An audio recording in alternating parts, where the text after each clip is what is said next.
Hello, everyone. Welcome to 2D Board Gamers. My name is Dave, and today we're going to go over the new article for the Agents of S.H.I.E.L.D. campaign for Marvel Champions.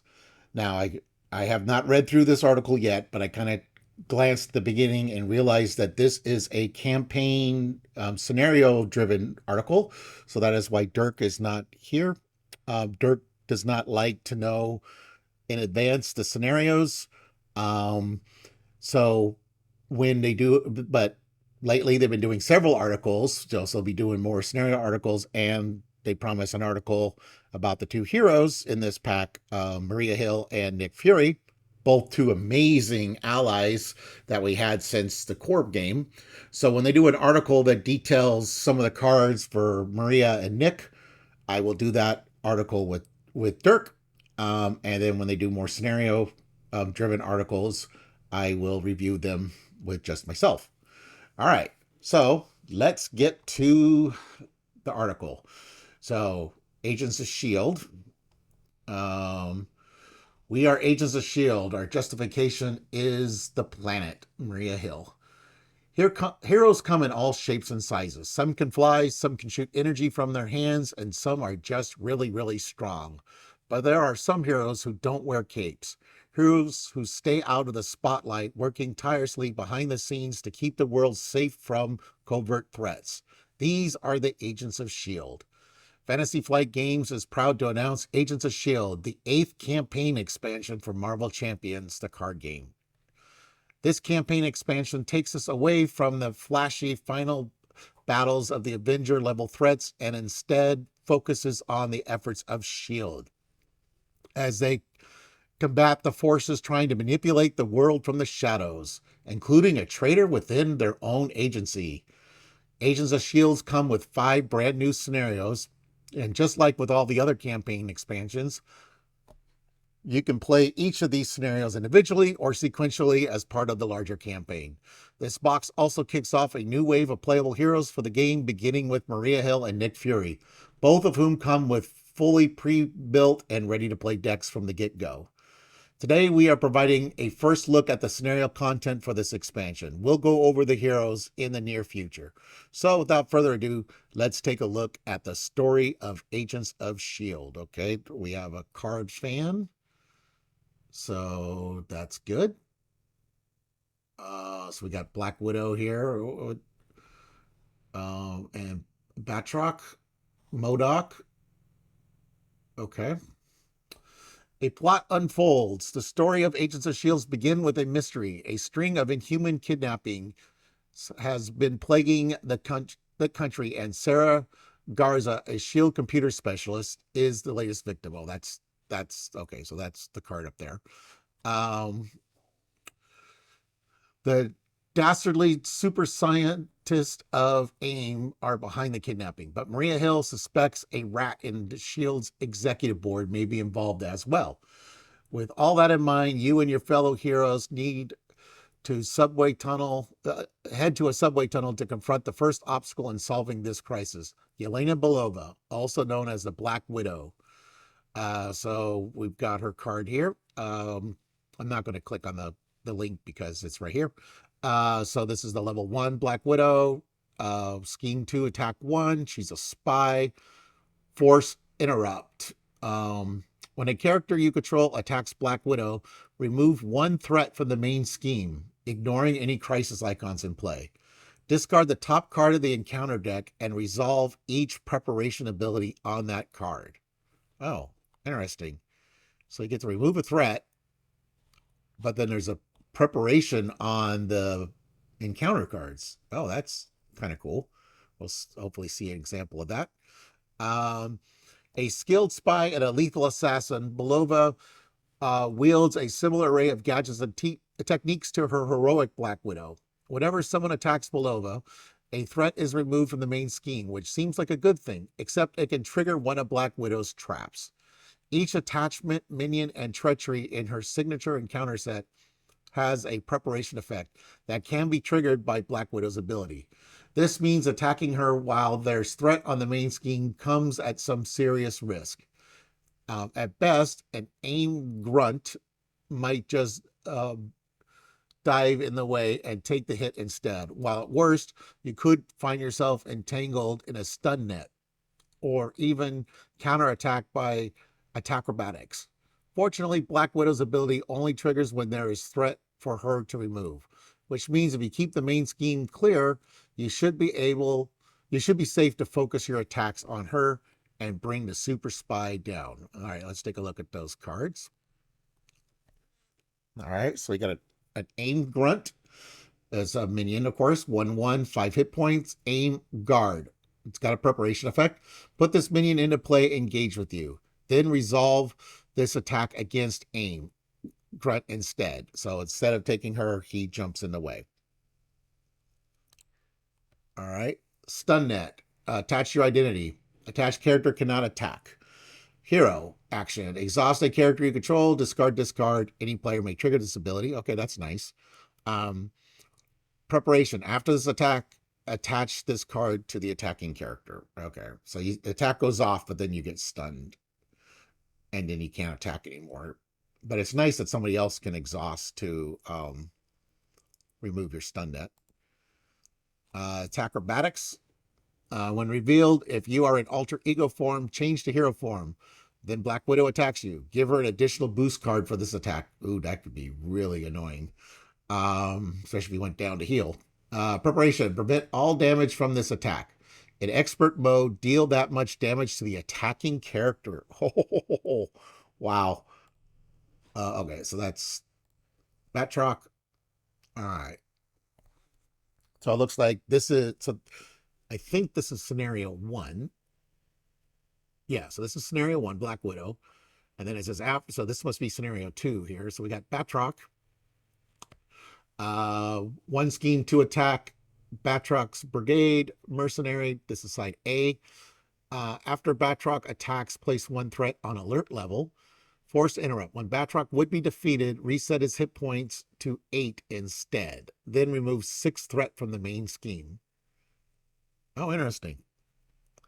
And he only has 8 hit points, not 8 hit points per player. So I'm kind of wondering if this is one of those scenarios where we're going to have multiple villains at once. Let's find out. After taking down Black Widow, your investigation next leads you to the AIM Island Embassy, where you'll have to sneak in and get the intel you need without raising the alarm too high. Standing in your way is the mercenary Batroc, but unlike most scenarios, simply defeating him won't be enough to achieve your goals. After all, you're here to rescue people, and the scenario mechanics reflect this. Batroc's hit points don't scale to the player count, but defeating him will simply reset him back to his maximum, though you do get some free threat removal as a reward. Since Batroc keeps getting back up each time you knock him down, your goal is instead to clear enough threat off the main scheme to advance the next stage. Do that enough times and rescue enough captives, and you'll win. Okay, let's take a look at the main scheme here. Infiltrate AIM's Island embassies, side 1B, 12 threat per player. When the last threat is removed from this scheme, advance to stage 2A. The players win by advancing. Okay, so this is one of those, and it starts with 6 threat per player as one. So this is one of those where you want to advance through the schemes, similar to like Hela and Apocalypse and those kind of guys. So yeah, so the goal is to remove the threat. Okay, and of course, if it gets up to 12, then of course you lose. All right, then we have a rescued captive here. 1/1 civilian victory -1 does not count against your ally limit. Oh, 5 hit points. Does not count against your ally limit. Card abilities cannot remove this ally from play. Okay, that's good. Hero action. Exhaust rescue captive. Remove 1 threat per player from the main scheme. Alert level. Did we go over the alert level? Future Dave here. Apparently I skipped a paragraph, so let's insert it here. As you search the embassy for captives to free, you'll have to contend with the facility's alert level. The This starts off low, but every time a character is defeated, including enemies, a bit of threat gets added to it, increasing the pressure and shortening your timeline. Not to mention all those people you're rescuing. are bound to get the attentions of the embassy security. Naturally, certain cards, like the embassy guard, gain additional abilities if the alert level is high, which means you're incentivized to move through the embassy as quickly as possible. Thankfully, some of the minions in this scenario have the new vulnerable keyword, which means they get discarded when they would be stunned or confused. Discarded is not the same as defeated, which means no threat gets added to the alert level. You'll have to use your skills and your wits to cover your tracks and make it through this tricky situation. Yep. Okay. So alert level. It's an environment. If there is at least 4 threat per player here, remove all threat from here and flip this card. Forced response. After a character is defeated, except by consequential damage, place 1 threat here. So that's another anti-chump blocking card. Hero action. Spend 1 resource of any type to remove 1 threat from here. Okay, so that's cool. You can spend money to remove threat. Embassy guard. 1 scheme to attack, 3 hit points, aim, guard, vulnerable. Discard this character if it is stunned or confused. Oh, so there's a new keyword, vulnerable. If alert level is on the high side, this card gains surge. When defeated, place 1 threat on the alert level. Okay, so it starts on the low side, then I guess it flips to the high side. Okay. We haven't gotten over M.O.D.O.K yet.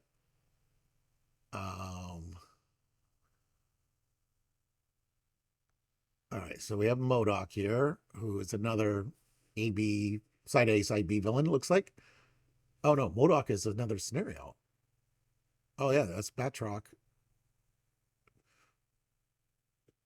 Okay. So yeah, this must be scenario 3 then. Um, or multiple parts to the scenario. Maybe you start with Batroc and then you switch to M.O.D.O.K. I'm not sure. Okay, so side A, scheme 2, 1 attack, aerial, cyborgs, psionic, retaliate 1. When M.O.D.O.K would be defeated, if a holding cell is in play, remove 2 lock counters from it and reset M.O.D.O.K's hit points to 10 instead. Otherwise, the players win the game. So I'm guessing it's probably part of the same scenario. You're just like I said, multiple villains. Whether they're out at the same time or not, I'm not sure. Um, After the AIM embassy, your next destination is AIM Island itself, stronghold of AIM organization. You finally manage to find the missing Sarah Garza, along with several other inhuman captives that have been locked away. Unfortunately, you also run into M.O.D.O.K, who is none too pleased about you disrupting his plans to use the Inhumans as genetic templates for his synthetic adaptoids. Similar to the previous scenario, your primary goal here is rescue, though how you go about it is very different. You need to free Sarah Garza and the other captive Inhumans from the holding cells. Okay, so this is a separate scenario. Okay, this is scenario 3 then apparently. Before you can take M.O.D.O.K down. Of course, you'll have to contend with adaptoids themselves, and as you do so, and if you let them get too many upgrades, such as flying upgrade, they'll become unstoppable, and you'll lose the scenario. Not to mention all the upgrades that M.O.D.O.K can give himself, but we'll have to show those off some other time. All right, so we already looked at M.O.D.O.K. Yeah, okay. So then Sarah Garza, 2 thwart, 2 attack, 5 hit points, inhuman, rescued, shield, does not count against your ally limit. Sarah Garza's attacks gain overkill and range. After this card leaves play, flip it and place it on the bottom of the holding cells deck. Huh. Okay.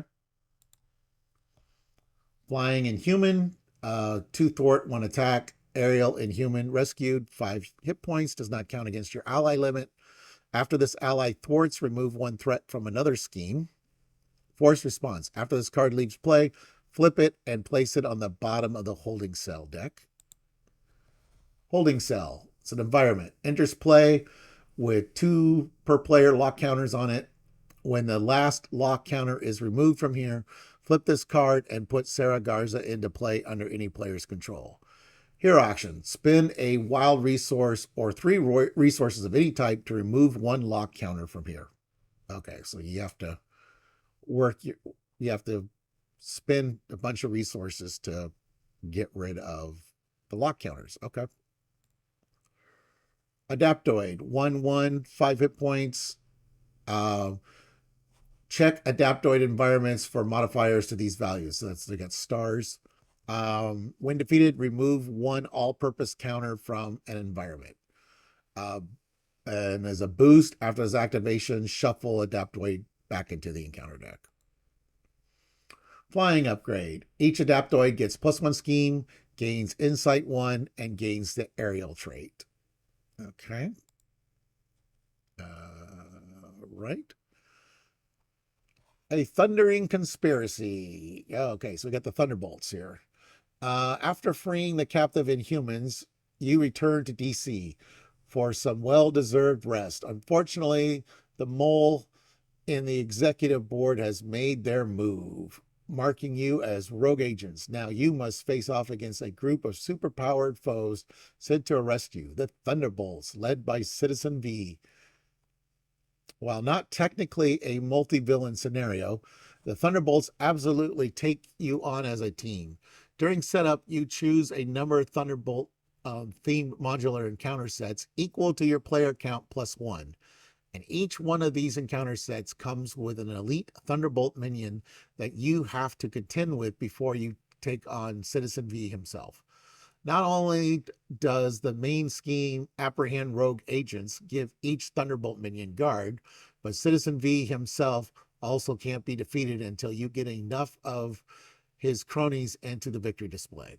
The rest of the Thunderbolts may technically be minions, but they hit hard, and they're sturdy enough to practically be full-fledged villains in their own right. Each of them has a villainous keyword as well as hit points in the double digits, and the Thunderbolt backup environment lets them rotate out to patch themselves up and keep the fight going. The Thunderbolts scenario is a great turning point in the narrative of the Agents of S.H.I.E.L.D. campaign, but it's also one of the most replayable scenarios in the game.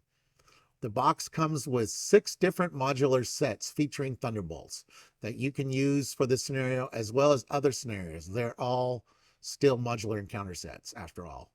But future Marvel Champions products may come with more sets that can also be slotted in.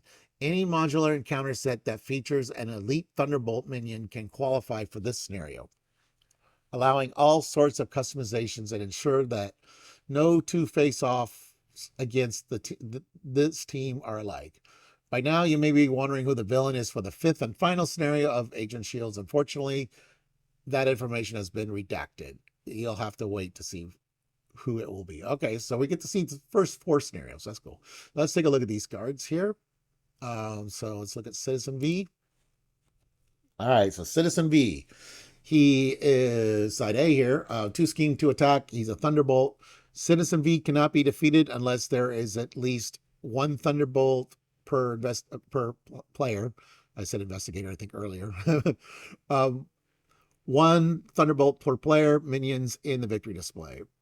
Force interrupt. When Citizen V would activate against you during step 2 of the villain phase, if you are engaged with a Thunderbolt minion, Citizen V does not activate and heals 4 damage instead. That's annoying. Apprehend rogue agents. It's main scheme, 11 threat per player. Each Thunderbolt minion gains guard. After a player attacks a Thunderbolt minion, that minion engages that player. 1 threat per player, one threat per player per turn is what it starts with. I mean, what adds, and when it starts with 1. Okay, so the Thunderbolts are going to be jumping around the battlefield. That's interesting. Thor's going to like that because he can get some card draw. Thunderbolt backup environment. The minion attached here is in play and can be targeted by attacks and abilities. When the round ends, attach the Thunderbolt minion with the most damage here, swapping it with the minion already attached here, if any. Heal 1 damage per player from the attached minion. In expert mode, heal an additional one per player from that minion and give it a tough status card. Okay. I don't know what that is yet. All right. So exposing the mole. While we can't while we can't share who the final villain is, we can share an important element of the Agents of S.H.I.E.L.D. campaign leading up to that scenario, finding the traitor. Okay, so we have evidence cards. So we got means, motives, and opportunity. Interesting. It's kind of like Clue almost. I don't know if I can read that card. I didn't see that. Yeah, I didn't see that. I wonder if we can blow that up. Oops. Um, so we have a wire tap. Each player may add one secret counter to a player evidence environment to search their collection. Oh, interesting. To search their collection for a different justice ally and stuff it into their deck and shuffle it into their deck. Each player may add one threat to the main scheme to search their deck for a justice ally and add it to their hand. Oh, interesting. So we can get some other allies, even if you're not justice. Okay, interesting. And then these have different backs, which is interesting as well. Okay, as we mentioned, there is a mole in the S.H.I.E.L.D. executive board, and it's your job to expose them. To do that, you'll have to utilize evidence cards, and you'll collect over the course of the campaign, which represents the means, motives, and opportunity the mole had to sabotage your efforts. At the beginning of the campaign, one card from each category is secretly tucked into a special aim envelope. Again, we're playing Clue. And the combination of symbols those cards have will reveal the identity of the traitor. You'll have to use your power of deduction to expose the mole when the time is right, but you must tread carefully. If you alienate the board before you have the chance to present your case, it'll only make your life harder. Okay, so we'll look at looks like we got Chief Tactical Officer, but we don't have these other ones. So let's take a look at those guys. So we have a Chief Medical Officer, as a board member setup. If there are 4 or more secret counters here, 3 or more instead if expert mode, flip this card.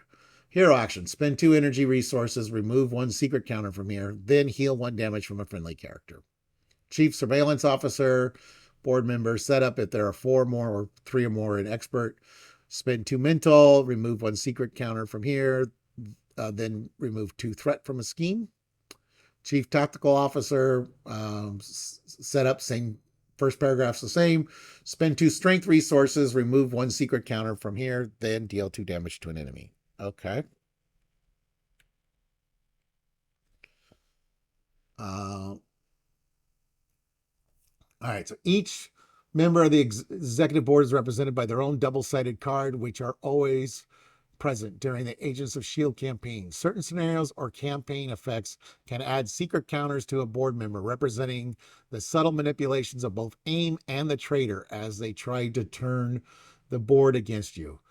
If too many secret counters accumulate on a board member, then their card flips over to their attachment side, on which they become a permanent buff for the villain. For example, if the Chief Tactical Officer were to gain 4, 3 in expert, they would become an attachment that increases the villain's attack and can deal damage to you or your allies. If all 3 board members turn against you, you instantly lose the game. So you'll have to convince them that you aren't the bad guys. All right, so we already looked at Chief Tactical Officer. But when she flips, the tactical officer's aid attached to the villain, permanent, +1 attack. After a secret counter is placed here, deal 2 damage to a friendly character. If there are 3 board member attachments in play, the players lose the game. Okay. Oh, that was the last card. Okay. Agents of Justice. As we mentioned earlier, today's preview is focusing on the scenario content for from Agents of S.H.I.E.L.D. in the coming weeks. We also preview the two heroes that come in the box, Maria Hill and Nick Fury. Maria Hill comes with a pre-built leadership deck as her playstyle revolves around the unique position as the director of S.H.I.E.L.D. Meanwhile, Nick Fury is a master of mitigating threat, packing a pre-built justice deck alongside a specialized stealth suit that lets him pull off some impressive stunts. While neither of these heroes possess any flashy superpowers, they that certainly doesn't make them any less potent as protectors of the Earth. Of course, as with every Marvel Champions expansion, Agent of S.H.I.E.L.D. heralds the beginning of a new wave of hero packs. This wave has 4 hero packs featuring a mixture of S.H.I.E.L.D. members and a couple surprises. As always, we reveal each of them in time, but for now, here is a sneak peek of what's to come. Okay. Um, does not. Um, Interesting. Yeah, I have no idea who these people are. Um, Looks like we definitely have, I think we have 2 females and then maybe 3. Usually it's 2 females, 2 males. This could be another female or just a guy with long hair. Um, and then I don't know if this person's wearing a headpiece or just has really short hair. Yeah, I have no idea. I can't tell from these silhouettes what's going on. Um, yeah, it's definitely like a superhero pose. Yeah, okay. Um, dive into a campaign full of thrills and intrigues as the agents of S.H.I.E.L.D. scramble to expose the traitor in their midst before it's too late. Can you defeat a threat that comes from within? Take on the forces of AIM when Agents of S.H.I.E.L.D. arrives in February 2025. You can preview your own copy of Agents of S.H.I.E.L.D. Um, from our web store or local retailer. Okay, so that was the Agents of S.H.I.E.L.D. campaign box preview, the article preview. Hope you enjoyed that. I'm definitely looking forward to more Marvel Champions content. Another campaign is fun. Looks like interesting story, a scenario with being able to play Clue. Looks like as part of it, so that's kind of cool. All right, so thank you for watching, everyone. Please like and subscribe.